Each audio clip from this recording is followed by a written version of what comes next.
Immersion. Deep mental involvement in something. In cinema, this term is more often used as to experience the atmosphere. Directors typically make you empathize with the main character. They use cultural references to keep you engaged. And, of course, they break the fourth wall if they want to surprise you even more. Effective, isn't it? But isn't this common in most modern films? And doesn't it get on your nerves? If you answered yes to 2 of the 3 questions, then sit back, because in this video essay, we'll share Alexei German Sr.'s atmospheric immersion techniques. No matter what his film's plots, he knew how to draw you into the cinematic experience.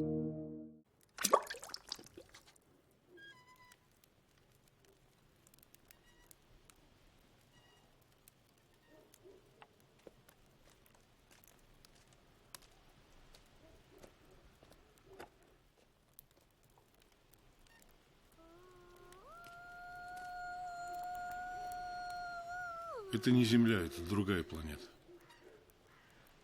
Такая же, как Земля, но не догнавшая ее лет на 800. Подобных планет было несколько, это было поближе и поменьше. Кроме того, здешние серые замки привели к мысли о начале Возрождения. И 3 десятка ученых забросили сюда. Но Возрождения здесь не было. All of Alexei German Sr.'s films feature voiceover. It doesn't necessarily have to be present throughout the entire film, as long as the voice isn't that of the main character. In this director's films, the voiceover is narrated by characters who share the protagonist's world. Sometimes this technique is used for exposition, sometimes it precedes a flashback, and sometimes it serves the purpose of our next point. Она как замолчала, и все. И не жил я с ней ни разу за это время. Зубы сцеплю, ночью не жил. Вот зверь. Сейчас, а это... Ну так я же на женщин глядел, как. Вот, понимаешь? И на чужих. Я не святой такой, чтобы не посмотреть даже. Ну, правда, вот. Не жил. Что? Yes, telling the stories of secondary characters seems easy, but Alexei German does something a little different here. The secondary characters' stories expand the film's lore and have little impact on the main character. The most striking moment comes from the film 20 Days Without War. Here, the protagonist is traveling on a short leave from the front by train. The passenger sitting opposite him, a rather large man, all heated up, tells the protagonist his own tragedy, how his wife cheated on him, how he was offended, and how he forgave her. The director's filming of this almost monologue is simply masterful. In black and white, darkness frames the narrator's face, and the actor's expression confirms the truthfulness of what is happening on screen. Why did that man tell the protagonist this? Simply to unburden his soul to someone. Do you understand? The characters are not in the same situations, in different situations, and their goals are different. The character doesn't return in the film, but his moment makes you pay close attention to the lives of people living through the war on the home front. Их семья была выслана на север, в Печоры. Алёш, ты даешь. It's worth clarifying that Alexei German Sr.'s characters don't break the fourth wall by talking to the audience. They look at the audience. In a typical scene, if an actor looks at the camera, the take is often reshot, but not in this case. This is where it's time to talk about the camera's behavior in the scene. In Alexei German Sr.'s work, the camera moves constantly from scene to scene, from character to character. Therefore, it's often difficult to determine whether the characters are looking at you because you're a guest at a party, the characters are talking through you, or whether you're the camera that was shown earlier in the scene.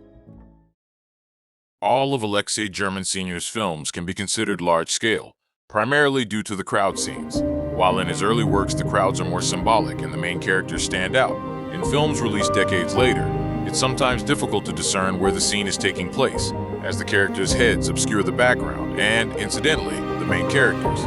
But the director doesn't simply place extra people in the frame. He gives them lines and actions that hint at their own storylines, which the film doesn't show. These storylines don't detract from the main story, but they make the film's world more complete. You might even believe in the existence of Unchansk or Arkanar. These seemingly insignificant, yet fascinating details. Вытри. Под носу щекотно. Папиросу? Губу. Вытри нос.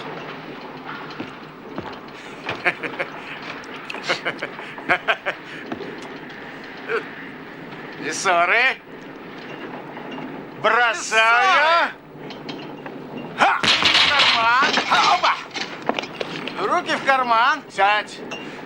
Ну, сволочь. This technique is controversial but crucial. It's logical that if characters are walking through mud, there will be the sound of it squelching. When a door opens, you hear it. And when there's a hiccup, well, you get the idea, right? Alexei German Sr.'s films are full of extraneous noises that a normal director would remove. But he adds so many of them that you might even get a headache if you're not used to them. Why? So you'll recognize the sounds in the film. So you'll understand that the characters are walking through mud. So you'll understand that characters can perform actions without needing a script. It feels natural, which immerses you in the film time and time again.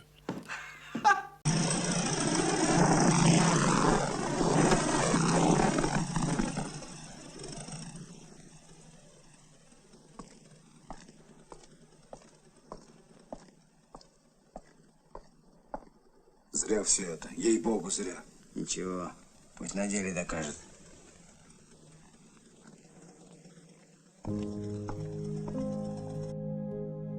Do you know what protagonist syndrome is? Simply put, it's when a person in society believes that the entire history of the world, so to speak, revolves around them. Well, Alexei German Sr.'s characters certainly don't suffer from this. Characters perceive the same story differently, and please don't confuse it with the Rashomon effect. Here's an example. Trial of the Road.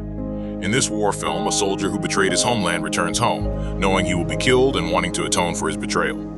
There are also two superiors. The first superior's plot is that, having encountered the traitor, he faces a moral dilemma and hopes to save him. The second superior's story is simpler.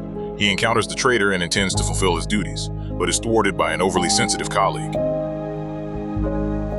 At the end of the film, another traitor briefly appears. Once a friend of the protagonist who calmly serves the enemy, hopes for victory in the war, and is unaware that the protagonist will kill him. And so it turns out, characters may not have names, superpowers, or personal scenes where their personalities would shine through. They're driven by the setting, the atmosphere, the camera, and you enjoy watching it all thanks to all the techniques described earlier.